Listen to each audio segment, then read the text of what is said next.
আসসালামু আলাইকুম everyone, welcome back to my another blog from simple life style. আমি মঙ্গলবার সকাল থেকে ব্লগটা শুরু করছি। এখানে গতকাল কথাটা বলা যাবে না, কারণ আমার ব্যাপারটা অনেক বেশি রাগ করে, বলে যে তুমি কি প্রতিদিনের কাজটা প্রতিদিন করতে পারো না। আসলে এটা তো কখনো করা পসিবল হয় না, কারণ এডিটিংয়ের কিছু ব্যাপার থাকে, ডেলির ভিডিওটা ডেলি আপলোড দেওয়াটা আসলে পসিবল না। যাই হোক, আমি এখানে পরোটা তৈরি করার জন্য আমি কিন্তু খামিরটা রেডি করে নিয়েছি। খামির রেডি করে নিয়েছিলাম, তারপরে এখানে আমি একটা ডিম ভাজি করে নেব। যেহেতু আমার এই ফ্রাই প্যানে কিছুটা তেল ছিল, এই কারণে আমি ডিমটা ভাজি করে নিব। ডিমটা ভাজি করার পরে দেন আমি এখানে পরোটাগুলো ভাজি করব। আমার বাবা তো সকাল সকাল এরকম ডিম পোস্ট আর পরোটা খেতে অনেক বেশি পছন্দ করে, বাট গতকালকে একটা ভিডিওতে সে ডিম পোস্ট দিয়ে পরোটা খেতে দেখে তার খেতে মন চেয়েছে। আসলে ছোট মানুষ তো, সব সময় ওকে রুটি দিলে ওর খেতে খারাপ লাগে, তারপরেও কখনো বলে না যে রুটিটা খাবো না। দেন আমি সেটা বুঝে একটু ঘুরিয়ে নাস্তাটা রেডি করার চেষ্টা করি। গরম পড়েছে প্রচণ্ড, এর জন্য খিচুড়িটা আসলে খাওয়া হচ্ছে না নাস্তায় অনেক দিন। আর তারপর যেহেতু এসএসসি এক্সাম চলে, সেহেতু আমার বাবাটার তো আরও ভোরে বের হতে হয়। অত ভোরে আসলে আমার খিচুড়িটা রেডি করা সম্ভব হয়ে ওঠে না 7:30টার ভিতরে। আর অত ভোরে রেডি করলেও আমার বাবাটা তৃপ্তি করে খেতে পারবে না, তাই ভাবছি ছুটির দিনে একটু খিচুড়ি তৈরি করার চেষ্টা করব। দেন এই যে এখানে আমি এখন পরোটাগুলো এক এক করে ভাজি করে নিয়েছি। তারপর এখানে আমি চা বসিয়ে দিয়েছি চুলায়। আজকে চাটা আমার বাবাটা একটু পরে খাবে। এখানে আমি একটা শরবত দিয়েছি আমার বাবাকে, যেহেতু গরমটা একটু বেশি পড়েছে আমি 2টা করে শরবত দেওয়ার ট্রাই করতেছি। আমার বাবাটা তো এই শরবতটা অনেক বেশি পছন্দ করে। আর সকাল সকাল ঘুম থেকে ওঠার পরে 1 গ্লাস শরবত খেলে দেখবেন পেটটাও ঠান্ডা থাকে, গ্যাসের সমস্যাও দূর হয়। আপনাদের যাদের গ্যাসের প্রবলেম আছে তারা এভাবে সকালে ঘুম থেকে ওঠার পর একটুখানি শরবত খাওয়ার চেষ্টা করবেন, তাহলে দেখবেন গ্যাসের সমস্যা অর্ধেকটা সমাধান হয়ে যাবে। যাই হোক, তারপরে আমার বাবার নাস্তাটা শেষ করার পরে আমি ওকে এই চাটা দিয়ে দিলাম। অত ভোরে আসলে খাওয়া যায় না, তারপরেও জোর করে একটুখানি খাইয়ে দিতে হয়, কারণ আমার বাবাটা আস্তে আস্তে প্রায় 2টা-3টা বেজে যায়। সেই 7:30টার সময় চোখটা মুছতে মুছতে বেরিয়ে যায় বাসা থেকে। আমার অনেক বেশি কষ্ট লাগে, তারপরেও কিছু করার নাই। মানুষ হতে গেলে ছেলে মেয়ের জন্য তো কষ্ট তো করতে হবে। আমারও ঠিক মতো ঘুম হয় না আসলে। দেন তারপর আমি দুপুরে রান্নার জন্য এখানে সব কিছু কেটে ধুয়ে গুছিয়ে নিয়েছি। এখানে আমি আম তেলে দিব। এই আম তেলে দেওয়াটা কে কে খেয়েছেন? এটা তো আমাদের দেশে টকটাও যেমন একটা বিখ্যাত খাবার, আমটাও। বাট এখানে 2টা ডিম এভাবে আমি মাঝখান থেকে কেটে তারপরে লবণ হলুদ দিয়েছিলাম তেলের উপরে। ডিমটা লবণ হলুদ দিয়ে ম্যারিনেট করার পরিবর্তে এভাবে তেলের উপরে একটুখানি লবণ আর হলুদ দিয়ে দেখবেন ডিমটা খেতে কিন্তু অনেক বেশি মজা লাগবে, প্লাস কালারটাও অনেক বেশি সুন্দর আসবে। একটা ডিমে ওরকম কালো একটু আসার কারণ হচ্ছে আমি ডিমটা সিদ্ধ হয়ে গেলে আসলে একটা ভুল করে ফেলেছি। সেটা হচ্ছে আমি যে আম কাটতেছিলাম তা ভাবলাম যে চাকু দিয়ে আর না কেটে আম কাটার ওই বটিটা দিয়ে ডিমটা কাটি। পরবর্তীতে দেখি যে আমের কষটা দিয়ে এরকম হয়ে গিয়েছে, বাট আমি ধুয়ে নিয়েছিলাম কিন্তু এটা ওঠে নাই। যাই হোক, কালারটা দেখে কেউ কিছু মনে করবেন না। তারপর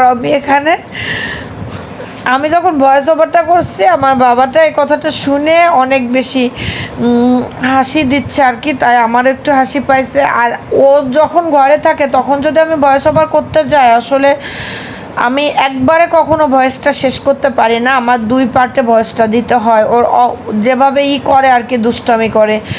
যাই হোক, তারপরে আমি এখানে পেঁয়াজ আর আদা রসুন পেস্ট, লবণ হলুদ মরিচের গুঁড়া ধনিয়া গুঁড়া দিয়ে আমি মশলাটা কষিয়ে নিয়েছিলাম। দেন তারপর কুচি করে রাখা এই আলুগুলো আমি এর ভিতরে দিয়ে দিয়েছি। দিয়ে দেওয়ার পরে কিছুক্ষণ নাড়াচাড়া করে এখন আমি ঝোলের পানি আর উপর থেকে একটু ভালো দেখানোর জন্য 2টা কাঁচামরিচ ফালি করে দিয়ে দিলাম। ফালি করে না, আমি এখানে ভেঙে দিয়েছি। দেন এখানে ডিমটা দিয়ে দিব। এভাবে ডিম রান্না তো বর্তমানে অনেক বেশি ভাইরাল। আস্ত ডিমের পরিবর্তে ডিমটা এভাবে রান্না করে দেখবেন, খেতে কিন্তু অনেক বেশি মজা হয়। দেন তারপর আমি এখানে ডিমের তরকারিটা কিন্তু বলক এসে গিয়েছে। এই পর্যায়ে এখানে কিছুটা জিরা গুঁড়া ব্যবহার করতে হবে। আর যে কোনো তরকারি যতই প্রথমে আপনি একটুখানি জিরা গুঁড়া তো ইউজ করতে হয়, নামানোর আগে যদি একটুখানি জিরা গুঁড়া ইউজ করেন দেখবেন তরকারির স্বাদটা দ্বিগুণ হয়ে যায়। তরকারিটা রান্না শেষ করতে করতে আমার বাবাটা চলে এসেছিলো, তাই আমার বাবার জন্য আমি এখানে লেবু দিয়ে একটা শরবত করে দিব। সকালে যেহেতু ট্যাঙ্ক বানিয়ে দিয়েছিলাম, সেহেতু এখন ভাবলাম যে একটু লেবু দিয়ে তৈরি করে দিই। শরবতটা রেডি করার পরে এখানে দেখেন আমার ডিমের তরকারিটা রেডি হয়ে গেছে। এই তরকারিটা তো বর্তমানে অনেক বেশি ভাইরাল আছে নেটে। যাই হোক, সবাই এই তরকারিটা তৈরি করে, খেতে কিন্তু অনেক বেশি মজা হয়, বিশেষ করে রুটি দিয়ে খেতে অনেক বেশি মজা হয়। তারপর এই তরকারিটা আমি নামানোর পরে এখন আমি আমটা তেলে দিয়ে নেব। যে আমটা কেটে রাখছিলাম, আমটা তেলে দেওয়া খুবই সিম্পল। এখানে একটু জিরা ফোড়ন দিতে হবে, একটু তেজপাতা দিতে হবে, তারপরে পেঁয়াজ আর রসুন কুচি, এরপরে কেটে ধুয়ে রাখা আমটা দিয়ে দিতে হবে। 2টা কাঁচামরিচ দিয়েছি, আপনারা চাইলে একটাও দিতে পারেন, এখানে মরিচের প্রয়োজন হয় না। যাই হোক, আমটা যখন এই পর্যায়ে আসবে তখন এখানে কিছুটা চিনি ব্যবহার করতে হবে। চিনিটা ব্যবহার না করলে তো প্রচুর পরিমাণ টক হয়। এই যে টক মিষ্টি ঝাল একটা ফ্লেভার, এটা খেতে যে কত মজা! যাদের মুখে রুচি নাই তারা আসলে এভাবে আমের এই রেসিপিটা করে খেতে পারেন, দেখবেন অনেক বেশি মজা হয়। এটা অনেকটা চাটনির মতো, তবে আমার কাছে খেতে তো অনেক বেশি ভালো লাগে। আমার বাবা দুইজনেরই অনেক বেশি পছন্দ, তাই আমের দিনে প্রায় এই রেসিপিটা তৈরি করি। যাই হোক, এই বছর এই প্রথম করলাম। তারপর আমি কিছু ভিডিও এডিটিংয়ের কাজ করলাম, আমার বাবার হোমওয়ার্ক করলাম। তারপর আমার মনে হলো যে এখন তো একটু ইফতারির জন্য কিছু একটা ব্যবস্থা করতে হবে, তাহলে কি করা যায়। যেহেতু ডালটা আমার ব্লেন্ড করা ছিল না, কিংবা মুসুরির ডাল আমার ঘরেও ছিল না, এর জন্য যে বেসনগুলো আছে আজ আমি একটু ট্রাই করব বেসন দিয়ে ঝটপট কিভাবে পেঁয়াজুটা তৈরি করা যায়। এখানে পেঁয়াজ, কাঁচামরিচ সব রকম মশলা নিয়ে নিয়েছি, আপনারা ভিডিওতে দেখছেন। তারপরে বেসন দিয়ে সামান্য পরিমাণ পানি হাতে মাখিয়ে, এখানে কিন্তু আমি অনেকটা পেঁয়াজ দিয়েছি, 4-5টা পেঁয়াজ। তারপরে এভাবে কিছু পেঁয়াজও বানিয়ে নেওয়া হয়। বর্তমানে এই টাইমগুলোতে আসলে যত ভালোভাবে আপনি খাওয়া দাওয়া করে ঘুমান না কেন, মানে কেউ ঘুমায় দুপুরে, কিংবা কেউ কাজ করে। যাই হোক, আমি যেহেতু আমার এডিটিংয়ের কাজ করার প্রয়োজন হয়, সেগুলো করি। যত ভালোভাবে আপনি দুপুরে খাওয়া দাওয়া করেন না কেন, দেখবেন সন্ধ্যার দিকে প্রচুর পরিমাণে ক্ষুধা লেগে যায়। আমার বাবাটা যেহেতু বাইরে যায় কিংবা করে, সেহেতু ওর তো একটু কিছু নাস্তা তো সন্ধ্যার দিকে না দিলে আসলে ও পড়তে পারে না। এর জন্য আমাকে কিছু না কিছু নাস্তা রেডি করতে হয়। আমি বাইরের নাস্তাটা কম দেওয়ার চেষ্টা করি, আমি নিজেই কিছু করার চেষ্টা করি। বাট বিকালে কোনো নাস্তা রেডি করতে গেলে আমার নিজেরই একটু কষ্ট হয়ে যায় বলতে আমার কাজের একটু ক্ষতি হয়ে যায় আর কি। যাই হোক, তারপরেও আমি ঝটপট করে এই পেঁয়াজগুলো মাত্র আমি 10 মিনিটই বানিয়ে নিয়েছি। এভাবে খেতে কিন্তু অনেক বেশি মজা ছিল। এভাবে আপনারাও চাইলে ঝটপট বাসায় এভাবে পেঁয়াজু বানিয়ে নিতে পারেন। বেসনের পেঁয়াজু, ডালের পেঁয়াজু হলে হয়তো কি ডালগুলো একটু আস্ত থাকতো আর একটুখানি ক্রিস্পি হইতো, বাট অনেক বেশি মজা হয়েছে।